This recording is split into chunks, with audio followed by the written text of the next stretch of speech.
Birmingham, wherever Mama Gifted Hands is located, I pray that y'all boycott Mama Gifted Hands or how she did that Black American lady.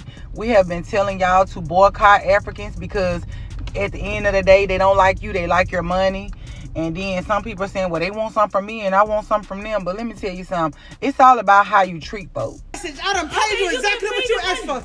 Let my hair go. Caught on camera and caught by her hair. They're pulling so hard that they end up pulling out 2 braids with my real hair attached. Jessica Odom says she just wanted to feel pampered. It's an evil world we live in. Jessica, you need to take Mama Gifted Hands for everything she got. By the time you done with her, I need you to be owning that shop that she works in, okay? This Birmingham Salon story is one of the wildest things I've seen in a long time.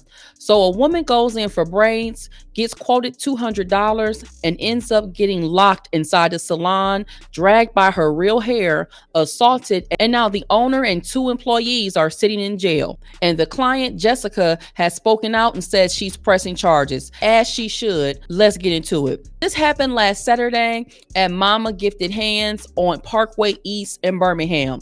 The owner, Asatu Kamara, and 2 employees, Julia Ando and Gladys Nzinga Kumba, were arrested on kidnapping and assault charges. They're believed to still be in jail, reportedly denied bond. The client is Jessica Odom, and she released the full receipts. She showed all the text messages between her and Kamara. She asked how much for medium boho knotless braids, and Kamara told her $200. No extra fees, no human hair, just to bring cash. I got the message. I done paid you exactly what you asked for.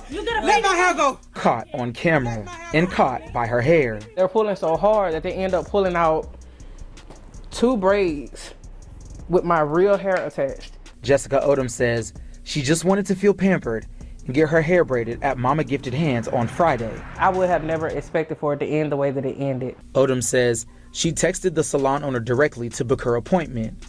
In the text messages, you can see she asked how much for the service, and the owner responded with $200. When I arrived, everything was going well. Hospitality was there. It was a nice vibe, nice environment. I got to watching Netflix over there while they was doing my hair, and when they finished, everything pretty much went left. She don't want to pay. She don't want you to pay, sir. Man, show the money. Show what I paid. You paid, but we're gonna fix it. Odom says she pulled out the cash to pay. And that's when she says the owner walked over and said, "You're gonna have to pay me $50 more."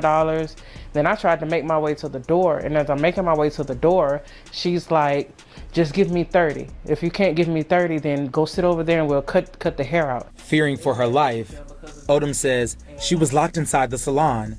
She says she was tussling with the shop owner and 3 other women while trying to unlock the door. As soon as I get out of the door, I feel my head jerk back.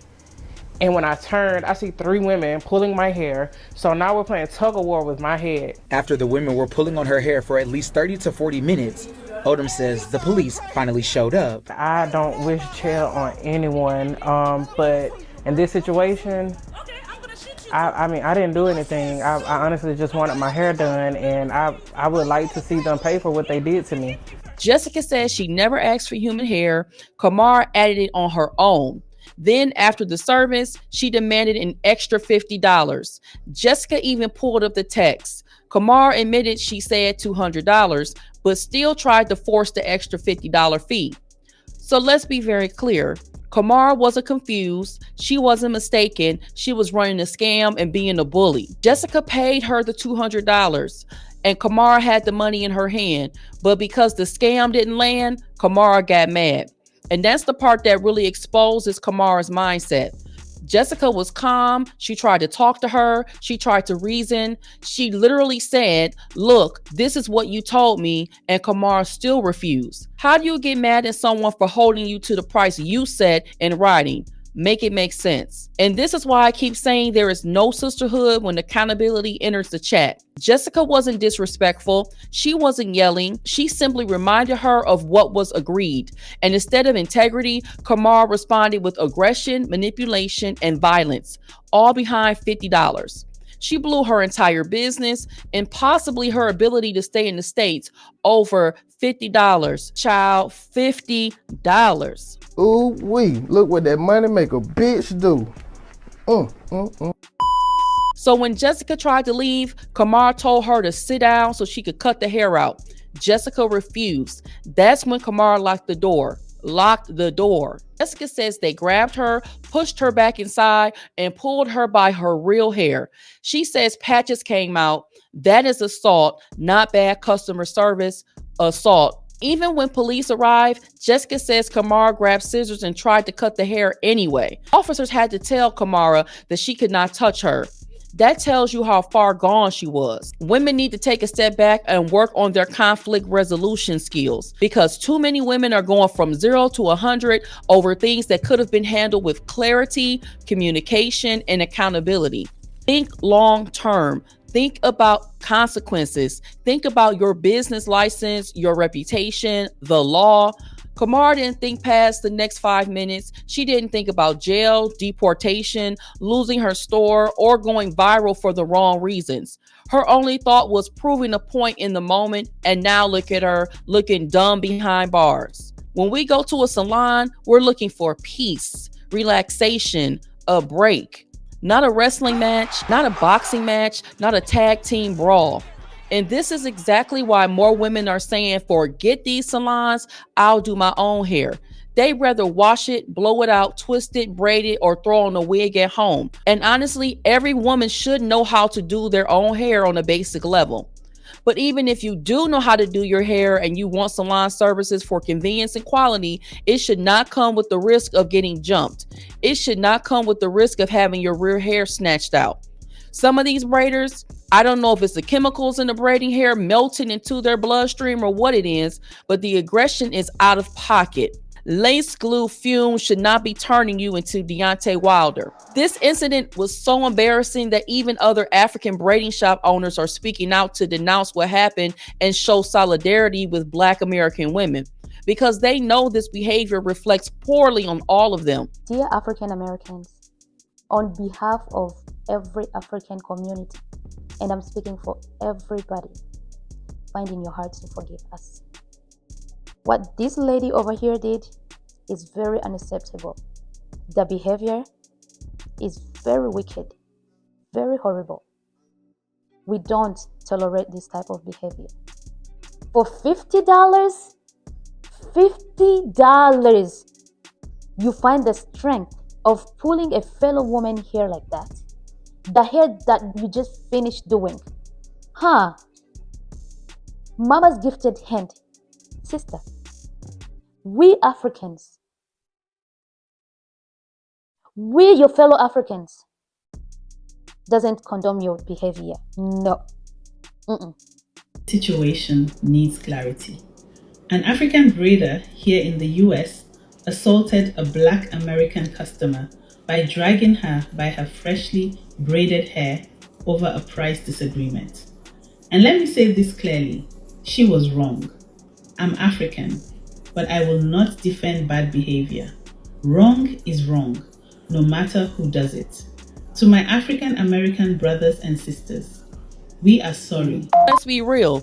This is not stopping Black women from calling for the shop to be shut down completely. The trust is broken, and honestly, I don't blame them. Cut my hair out my head? And what happened to the boycott against these African salons for this very reason? The woman that kidnapped and assaulted her client deserves every charge that she's been given.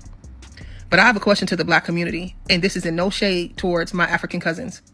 But I've read many comments complaining about African braiding hair salons and the things that we don't like about them and the customer service and all of these things. Why have we not created more Black-owned braiding hair salons in America? Why can other cultures come to America, build businesses around us, and we do not benefit from them economically? Why is it that we have such a hard time practicing group economics? Why is it that we're still trying to get rich as individuals and not trying to collaborate with one another like we see in other cultures, like we see in those African hair braiding salons where you have multiple people working at one time for one common goal, to get that hair done and get that person out of that chair?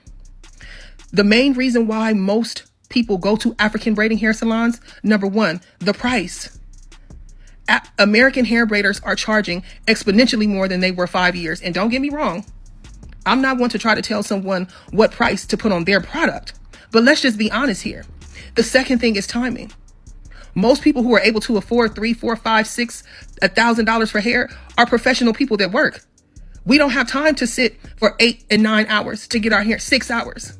Most times we want to get in and out and for a decent price. So why haven't we decided to duplicate those same models where it benefits our community economically instead of working so individualistically? There's also talk that the reason they were denied bond may not be the assault alone. People are saying their paperwork might be questionable and that they could face immigration or deportation issues. That hasn't been fully confirmed, but what's clear is this: they're losing far more than $50. And let me be clear, this is not Black Americans versus Africans. This is about respect. If you come to this country and set up shop in our communities, respect the clients, respect the culture, respect the women who are literally keeping your business running. Black women already deal with enough when it comes to our hair. We're not tolerating disrespect from stylists here or from stylists coming from overseas thinking they can treat Black women any kind of way. It is not happening. That's where we are. Jessica is pressing charges. Kamar and her crew are still locked up, and the community is not letting this go. But let me know what y'all think, because the fallout from this situation is looking bigger than anybody expected. Like the video, share, as well as subscribe to the channel. I'll see y'all in the next video. Peace.